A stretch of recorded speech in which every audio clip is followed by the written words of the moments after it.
Welcome back to my channel Anu vlogs. ఈరోజు మనం తాటి రొట్టె ఎలా చేసుకోవాలో చూసుకున్నామండి. చూసారు కదా ఎంత కలర్ఫుల్గా ఉందో, అలాగే మనకు అంతే టేస్టీగా ఉంటుంది. మనకి లోపల కూడా మంచిగా ఫ్రై అయింది రెండు వైపులా, అలాగే లోపల కూడా. ఈ కాలంలో దొరికే ఫ్రూట్ కదండి ఇది. తాటి పండుతో తాటి రొట్టె వేసుకుంటే చాలా టేస్టీగా ఉంటుంది. ఒకసారి ట్రై చేయండి. ప్రాసెస్ చూద్దాం. ముందు మనం తాటికాయ పైకున్న పీస్ అంతా తీసేసి ఇలా దాని లోపల గుజ్జు ఉంటుంది కదా, మనం మేమైతే ఇక్కడ తీస్తామన్నమాట. అది గుజ్జు మొత్తం తీసేసి సపరేట్ చేశారండి.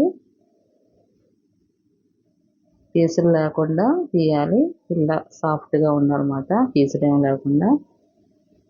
ఇక్కడ ఇంట్లో ఉన్న మనకి రేషన్ బియ్యం ఉంటాయి కదా, అదే మేము ఉప్మా రవ్వ ఎట్లా ఉంటుందో ఆ విధంగా మేమైతే గ్రైండ్ చేసుకున్నాము. 2 కప్పుల మనకి బియ్యానికి 3 కప్పుల తాటిపండు గుజ్జు అయితే సరిపోతుంది. అంటే మనకి పంచదార కానీ లేకపోతే బెల్లం కానీ వేసుకోవచ్చు, 1 కప్పున్నర. కాకపోతే తాటికాయ మనకి తీయగా ఉంటే బెల్లం కానీ మనకి తక్కువ వేసుకోవాలి. మేము ఇక్కడైతే కొబ్బరి కూడా యాడ్ చేసుకున్నాం. మీరు కొబ్బరి లేకుండా అన్నా చేసుకోవచ్చు, ప్లెయిన్గా అయినా. మనం ఇది మొత్తం కలిసేటట్లు మంచిగా మిక్స్ చేసుకోవాలి. కొద్దిసేపు పక్కకు పెట్టేస్తే ఇది మనకి బాగా వస్తుందన్నమాట.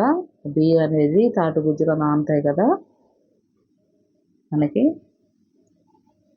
మూత పెట్టి కొద్దిసేపు పక్కకు పెడదాము.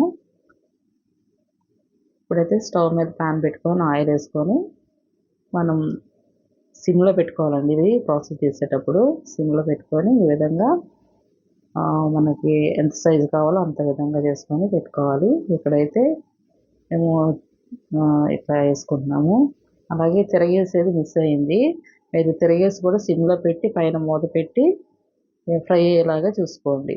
మనకైతే ఫ్రై అయితే ఇట్లా అవుతుంది.